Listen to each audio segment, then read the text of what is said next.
Hello everyone, welcome to Wildwood Studio. I'm Sarah, and in this video I'm going to be burning a portrait. So this burning was commissioned as a Christmas present for one of my family members, and I was a bit nervous but also glad to have this project because I find that people are a lot harder to burn, so even though I've been meaning to do more projects of pictures of people, I just keep putting it off.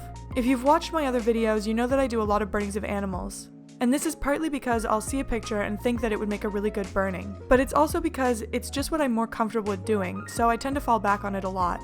So it was really good that this project gave me a push to work on something that I'm less comfortable doing and practice some wood burning techniques that I tend to avoid, like large areas of really smooth shading.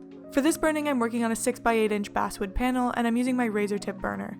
People ask me really often which burner I'm using, so I'm going to start leaving a link in the description of my videos to where you can find it. But I wanted to let you know that I'm not sponsored by them or anything, so I don't get anything out of it if you decide to get one. I have been thinking that it could be interesting to do a video where I compare some different burners, so let me know in the comments if that's something you'd be interested in. I figured that a good place to start would probably be comparing the Walnut Hollow Versatool, the Colwood Detailer, and the Razor Tip SSD10. But if you have any other ones that you'd be interested in knowing more about, please feel free to leave a suggestion. As always, if you like this sort of content, don't forget to subscribe and click the bell to be notified whenever I post a new video. So I started off this burning by working on the eyes and the mouth, and this might have been a mistake because we tend to think of eyes and teeth as being white, and generally, really in reality, they're not. This is especially true in pictures where people's eyes and teeth tend to be in shadow. So this is something I try and keep in mind when I'm doing a portrait, and it looks more natural on the whole once it's done, but when the teeth and the mouth were the only things shaded, it honestly looked pretty scary.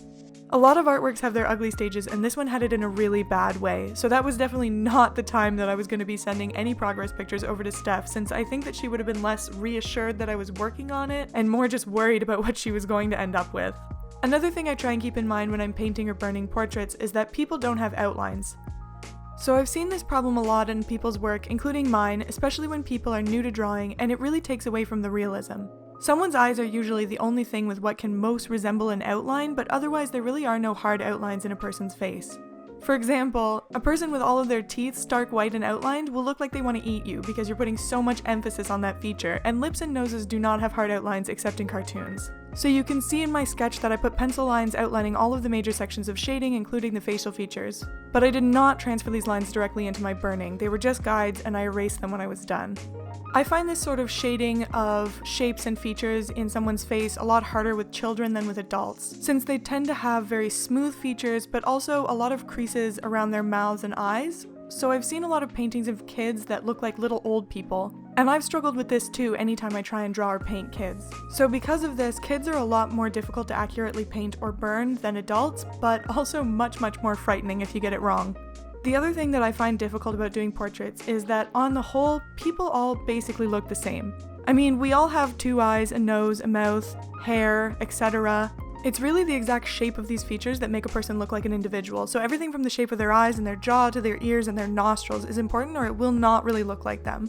Obviously it won't be perfect, it's art, not a photograph, not that photography can't be art of course, but the closer these details are, the more it will look like the person it's supposed to be rather than just a person.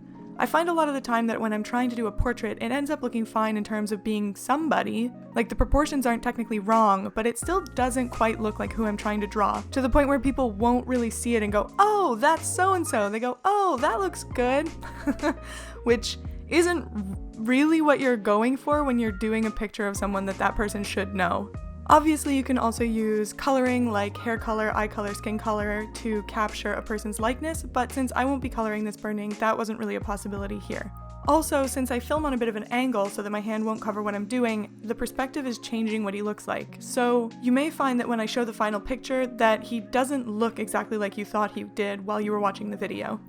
But basically all of this is just why it's hard to draw people in general. The reason that I find burning portraits to be even more difficult than drawing them or painting them, and also why I tend to avoid it, is because skin is very smooth, and it's much harder to achieve flawlessly smooth shading with burning than it is with other mediums. And I can't hide my mistakes with my burning the way that I can with animals where I can just blend it into their fur. This really made me tempted to use minimal shading, but then his face would have looked flat and overexposed, so I did my best and I think it turned out pretty well. For the hair, I had to add in some texture and shading based on what I thought it should look like since the photo wasn't very high resolution, but it wasn't very complicated, so that turned out fine. The last thing I did for this picture was the background, so I discussed the options with Steph and we considered doing a color or leaving it blank, but I wound up burning it dark, which took a fair amount of extra time but adds some nice contrast.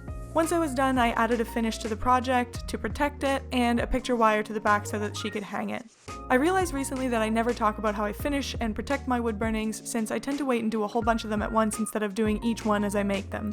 So I'm going to be putting up a video next week that's all about that. So if that's something you're interested in, then look out for that video, and if it's already next week, I'll have a link in the description below. Here's a picture of the final burning side by side with my reference photo so you can judge if it really looks like him. And as always, please let me know what you think in the comments, and if you want to see more of my work, you can check out my Facebook page or follow me on Instagram. Also, please make sure to like this video if you haven't already, and subscribe to my channel so you don't miss all my future art videos. Thanks for watching, and I'll see you next time!